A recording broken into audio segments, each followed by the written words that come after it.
சென்னை வடகரி. சென்னையில ரொம்ப ரொம்ப ஃபேமஸான டிஷ் என்னன்னா வடகரி தான். இட்லிக்கு, தோசைக்கு, சப்பாத்திக்கு, பூரிக்கு எல்லாத்துக்குமே சூப்பரா இருக்கும். ஒரு கப் கடலைப்பருப்பை ஊற வச்சு மிக்சியில எடுத்துக்கிட்டு கொஞ்சமா உப்பு போட்டுக்கோங்க. கடலைப்பருப்புக்கு ஏத்த மாதிரி சோம்பு, ஒரே ஒரு பச்சை மிளகாய் வச்சு அரைச்சு எடுத்து வச்சுக்கோங்க. அரைக்கும் போது ரொம்ப நைஸா அரைக்க கூடாது. வடைக்கு அரைக்கிற மாதிரி அரைச்சிட்டு அதை தோசைக்கல்ல நல்லா ஃப்ரை பண்ணி எடுத்துக்கோங்க. கொஞ்சமா எண்ணெய் ஊத்தி பொரிச்சும் எடுக்கலாம் வடை மாதிரி. ஆனா எண்ணெய் கம்மியா வேணும் அப்படிங்கறவங்க இந்த மாதிரி தோசைக்கல்லுல நல்லா தட்டிட்டு ஃப்ரை பண்ணி எடுத்துக்கோங்க. கலர் மாற வேண்டாம். அதை நல்லா பொடிச்சு வச்சுக்கோங்க.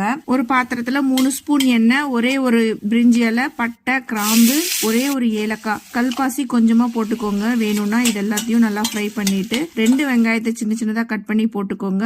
கருவேப்பிலை இலைகள் போட்டுக்கோங்க. ஃப்ரை பண்ணி தோசை மாதிரி எடுத்த கடலை மாவை இந்த மாதிரி ரெடி பண்ணி வச்சுக்கோங்க. கொஞ்சமா மஞ்சள் தூள் போட்டுட்டு கொஞ்சோண்டு 1 ஸ்பூன் மிளகாய் தூள், 1 ஸ்பூன் தனியா தூள், கரம் மசாலா 1/2 ஸ்பூன் போட்டுக்கோங்க. இஞ்சி பூண்டு பேஸ்ட் 1 ஸ்பூன் போட்டு நல்லா ஃப்ரை பண்ணிக்கோங்க.